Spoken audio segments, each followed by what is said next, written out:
दिल्ली की रानी। एक थी रानी। क्योंकि राजा की मौत एक हादसे में हो गई थी, रानी को ही राज्य संभालना पड़ रहा था। रानी का नाम था रानी रश्मिवती। रानी ईमानदार थी और प्रजा की सेवा में लगी रहती थी। एक दिन उसके दरबार में 3 नौजवान आए, रमेश, सुरेश और दिनेश। कहो, क्या सहायता कर सकती हूँ मैं तुम्हारी? हम आपके दरबार में काम करना चाहते हैं ताकि जनता की सेवा कर सके। लेकिन अभी तो तुम्हारी उम्र बहुत छोटी है। तुम लोगों को तो अभी अपनी पढ़ाई पर ध्यान देना चाहिए। हमारा मन पढ़ाई में नहीं लगता। माता पिता को लगता है कि हम किसी के लायक नहीं है और हम साबित करना चाहते हैं कि हम लायक हैं। उत्साह बहुत अच्छा है, मगर अभी उम्र कच्ची है तुम लोगों की। अरे उम्र से क्या होता है रानी जी? शास्त्रों में लिखा है कभी किसी के ज्ञान को उसकी उम्र के आधार पर नहीं देखना चाहिए। बात तो सही है तुम्हारी। और अगर सच में तुम अगर ये संकल्प करके आए हो कि तुमको यहाँ काम करना है, तो पहले परीक्षा देनी पड़ेगी। 3 परीक्षा। एक शारीरिक परीक्षा, एक बुद्धि की परीक्षा और एक देशभक्ति की परीक्षा। और ये क्या है? वो मंत्री महोदय तुम्हें समझा देंगे। हमारे पास समय नहीं है। अगर तुम लोग तैयार हो तो बताओ। हाँ हाँ, हम तैयार है किसी भी परीक्षा के लिए। मैं भी तैयार हूँ कुछ भी कर गुजरने के लिए। तो ठीक है मंत्री जी, आप इन तीनों की परीक्षा कल से ही शुरू कर दीजिए। जो आज्ञा रानी साहिबा। अगले दिन से ही तीनों की परीक्षा शुरू हो जाती है। पहले शारीरिक परीक्षा, यानी किस में कितना है दम, ये देखेंगे हम। क्योंकि शरीर में दम होगा तभी तो प्रजा की सेवा में दम लगा पाओगे। अ, हमें क्या करना होगा? वो पेड़ दिख रहा है, जो सबसे पहले चढ़ेगा उस पे दरबार में नौकरी पाने के अवसर उसी के बढ़ जाएंगे। मैं चढ़ता हूँ। अरे रुको रुको, गिनती गिनने दो। 1, 2, 3। 3 की गिनती के बाद रमेश और सुरेश भागकर पेड़ के पास गए, मगर दिनेश आराम से पेड़ के पास गया। जैसे ही रमेश और सुरेश आधे पेड़ तक चढ़ गए, दिनेश ने उन दोनों की टांग पकड़ के उन्हें नीचे गिरा दिया और खुद पेड़ पर चढ़ गया। दिनेश की जीत हुई। अरे लेकिन इसने बेईमानी की।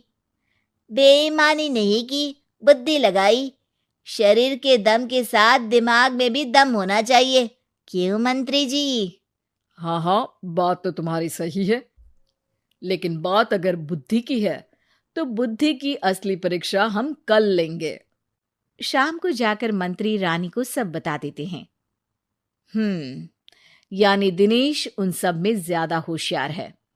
जी रानी साहिबा। अगले दिन तीनों की बौद्धिक परीक्षा का समय होता है। आज हमें क्या करना है मंत्री जी? थोड़ा सब्र करो, कल जल्दबाजी में ही हारे थे तुम। सही कह रहे हैं मंत्री जी। अरे तू क्यों ज्यादा बोल रहा है? तू भी तो हारा था ना कल। ए दिनेश, ज्यादा होशियार मत बन। अरे अरे अरे, लड़ो मत। आज की परीक्षा पर ध्यान दो। आज की बौद्धिक परीक्षा में ये कुछ बोरे हैं, कुछ में नमक है और कुछ में रुई। जिसको जो ले जाना है उठा लो। देखते हैं कि कौन जल्दी से कोई भी एक बोरा नदी के उस पार लेकर जाता है। समय शुरू होता है अब। तीनों बोरों की तरफ बढ़ते हैं। सुरेश, नमक की बोरी भारी है, ले जाने में मुश्किल होगी। हाँ हाँ, सही कह रहा है, रुई हल्की है, हम दोनों रुई लेकर चलते हैं। अरे भाई, मैं तो नमक लेकर जाऊंगा। रमेश और सुरेश ये सोचकर हंसते हैं कि आज तो दिनेश हार ही जाएगा। दौड़ शुरू होती है। 1, 2, 3। तीनों नदी की तरफ भागते हैं। रुई में वजन कम होने के कारण रमेश और सुरेश आगे निकल जाते हैं और दिनेश थोड़ा पीछे। पर जैसे ही वो सब नदी में जाते हैं, दिनेश की बोरी का नमक गलने लगता है और वजन कम हो जाता है, जबकि रमेश और सुरेश की रुई में पानी भर जाता है और बोरी का वजन बढ़ जाता है। अरे ये इतनी भारी क्यों हो गई रमेश? अरे मुझे क्या पता, शायद जादुई बोरी है। अरे लगता है कि हम बेवकूफ बन गए। बने नहीं हो, तुम हो ही बेवकूफ। इतना तो पता होना चाहिए कि पानी में नमक गल जाएगा। दिनेश का पूरा नमक गल जाता है और बोरी खाली हो जाती है। वो जल्दी से रेस पूरी कर लेता है। इस परीक्षा के विजेता भी दिनेश ही हैं। उसने दिमाग लगाकर दिखा दिया कि वो बौद्धिक परीक्षा में भी रमेश और सुरेश से आगे है। अब कल तुम्हारी देशभक्ति की परीक्षा होगी, जो स्वयं रानी माँ लेंगी। रात को फिर मंत्री रानी के पास जाकर बता देते हैं कि आज की परीक्षा में कैसे दिनेश ने अक्लमंदी दिखाई और बौद्धिक परीक्षा में भी उसी की जीत हुई। अरे वाह, दिनेश तो हमारे बहुत काम आ सकता है। हम उत्साहित हैं कल की परीक्षा के लिए। वो तो ठीक है रानी साहिबा, लेकिन हमने सुना है कि पड़ोसी राज्य का राजा आकाशदीप हमारे राज्य की सीमा में घुसपैठ कर रहा है। ये तो चिंता की बात है। हमें जल्द ही कुछ करना चाहिए। अगले दिन रमेश, सुरेश और दिनेश अपनी आखिरी देशभक्ति की परीक्षा के लिए दरबार में आते हैं। प्रणाम रानी साहिबा। नमस्कार रानी जी। प्रणाम रानी माँ। हमने तुम्हारी परीक्षा पर गौर किया। दिनेश आगे हैं। हम तुम तीनों में से किसी दो को ही दरबार में काम दे सकते हैं। किसी एक को आज जाना होगा। तो देशभक्ति की परीक्षा के लिए तैयार हो? पूरी तरह से। मैं तीनों से एक ही सवाल करूंगी। जिसका जवाब सबसे सही लगेगा उसे तो नौकरी मिल ही जाएगी। फिर दूसरे सबसे सही जवाब देने वाले को भी काम मिलेगा। आप लोगों का समय शुरू होता है अब। ज्यादा सोचने का समय नहीं होगा। जो मन में पहली बात आए उसका जवाब दे। तो सवाल ये है कि तुम इस मिट्टी के लिए क्या कर सकते हो? मैं इस मिट्टी को साफ रखूंगा। यहाँ के लोगों के भोजन की कमी को मैं पूरी करूंगा। मैं यहाँ के लोगों को गले लगा लगा के उनको खुशी दूंगा रानी माँ, और गरीबों के लिए घर बनवाऊंगा। मैं इस मिट्टी के लिए किसी की जान भी ले सकता हूँ रानी माँ। मंत्री, दिनेश को एक तलवार दो। जी रानी जी। दिनेश, पड़ोसी राज आकाशदीप की जान तुम्हारे हाथ में है। जाओ, अपना काम पूरा करो।